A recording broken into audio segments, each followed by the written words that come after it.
Elangeni is a Zulu word that means sun-tanned.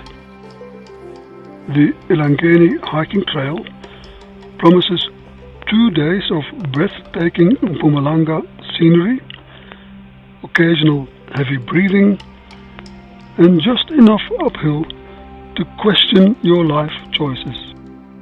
Our adventure kicked off at the Elangeni Resort, where we spent the first night in the Klip Springer wooden cabins, completely surrounded by the sounds of nature, and one guy snoring like a chainsaw. With well-marked paths and Sappi-owned landscapes, we hiked through stunning terrain, counting down the kilometers like kids on a road trip. Are we there yet? And this was just the beginning.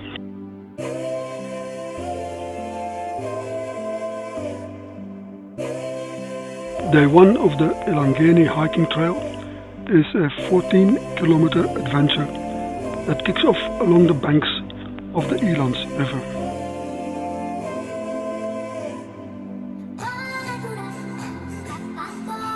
With the sun already scheming to roast us alive, an early start was a necessity, though the stunning views made up for the alarm clock betrayal.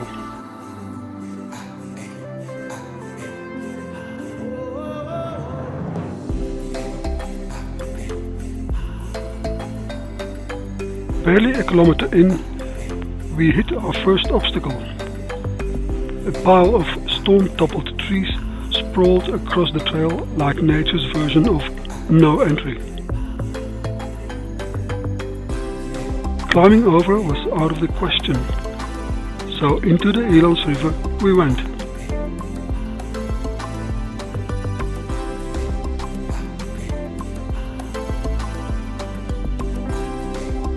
Some took to the water like happy otters, while the boot wearers, realizing they were about to spend the day marinating their feet, did their best impression of reluctant house cats being introduced to a bathtub.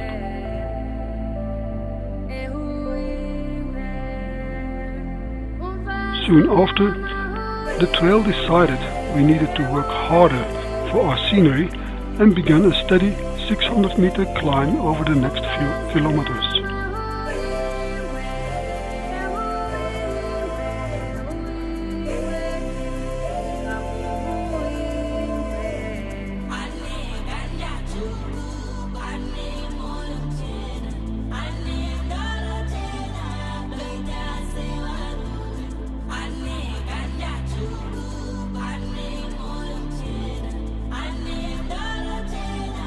Aloes lined the slopes, not yet in bloom, clearly operating on their own schedule.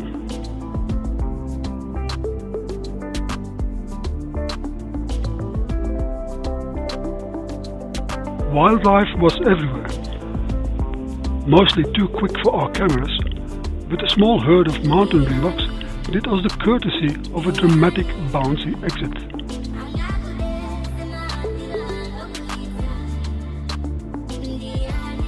I filmed it anyway, knowing full well the result would be a blur worthy of an abstract art exhibit.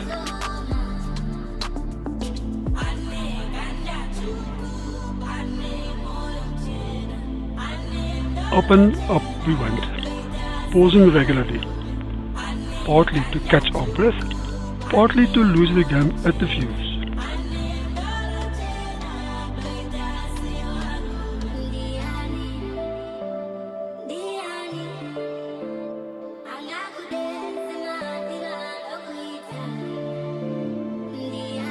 No medals awaited at the top, so there was no need to rush, though the last 100 meters, steep and rock-strewn, tested everyone's resolve.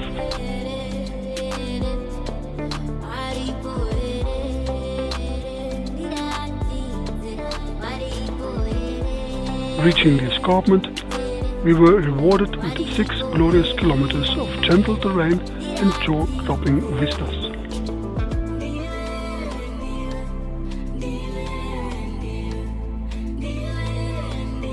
The trail was well marked with creative signboards, proving that even rugged wilderness appreciates a little artistic flair.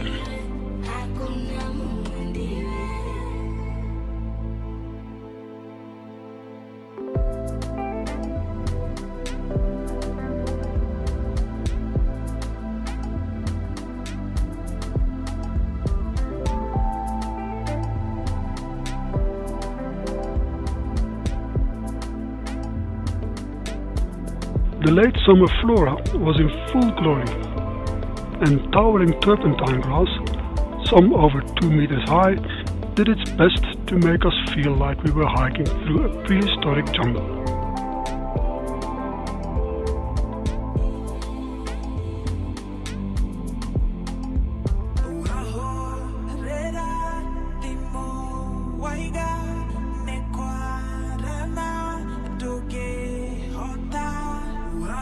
At kilometer 12, the descent began, snaking through a kloof alongside a lively mountain stream.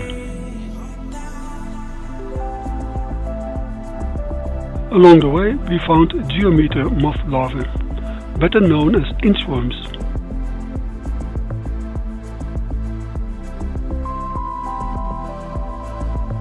Naturally, I had to put one on my hand and watch it do its adorable little worm dance.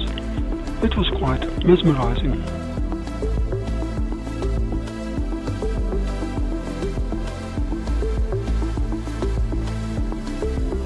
A final artistic sign hinted at our nearing destination, but not before treating us to a picture-perfect waterfall.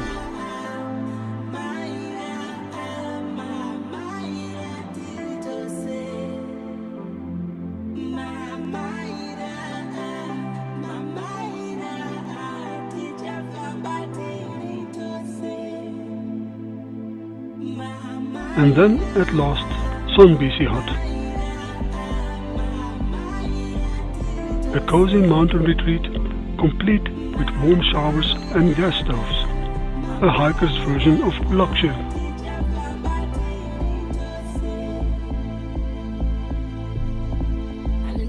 The day ended with a few of us gathering for a card game. A tradition in the making. No serious competition, just laughter, banter, and a kind of tired satisfaction that comes from a day well spent.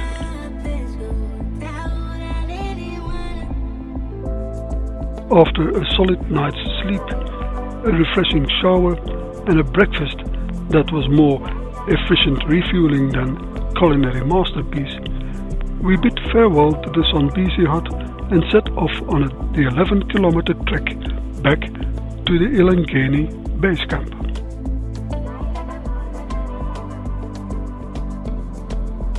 Spirits were high, legs slightly less so.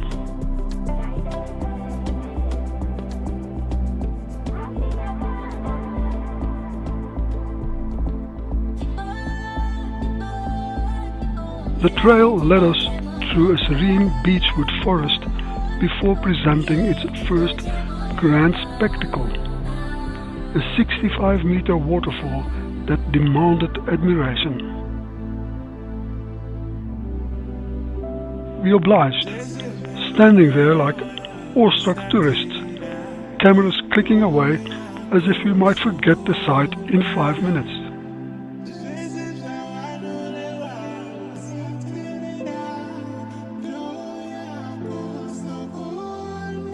But nature, always the overachiever, had another surprise in store.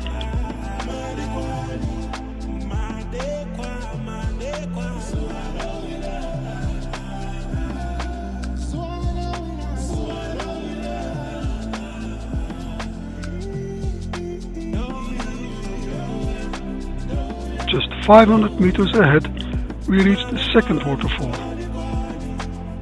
Shorter at 35 meters, but with an enchanting rock pool that whispered, "Wouldn't you like to stay here forever?" This one left me speechless. Easily the most beautiful waterfall I had ever seen. though I do tend to say that about every waterfall I meet.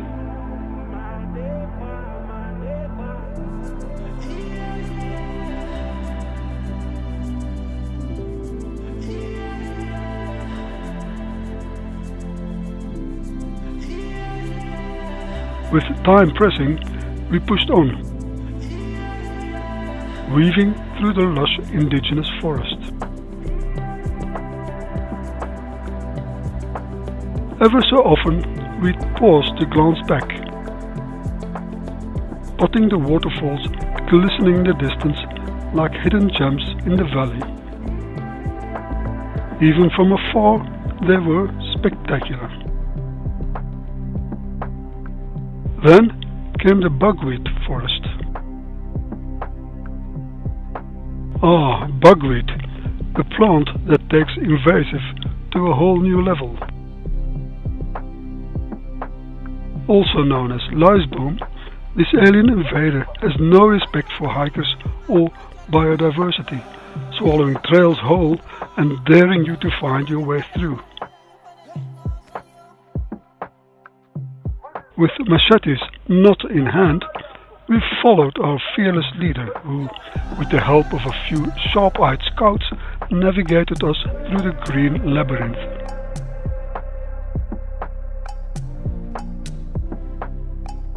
Some complained, others saw it as a thrilling jungle expedition. I leaned towards the latter. After all, what's an adventure without an unnecessary detour? From there, the trail remained stubbornly overgrown, regularly testing our pathfinding skills. At times, we could have sworn we were hacking our way through the Amazon, minus machetes and anacondas. But the breathtaking scenery, framed by towering mountains, made every scratch and misstep worthwhile. The final stretch led us through a cool, shaded pine forest. A welcome break before the gentle descent toward Elangeni base camp. There, we rewarded ourselves with a refreshing dip in the pool, washing away the dust and exhaustion while soaking in the last bits of our adventure.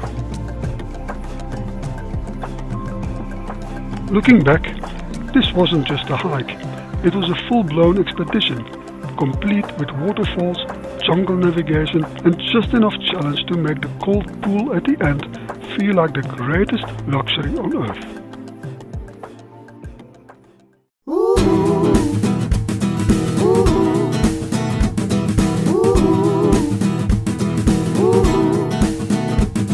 Well, my heart knows me better than I know myself, so I'm gonna let it do all the talking.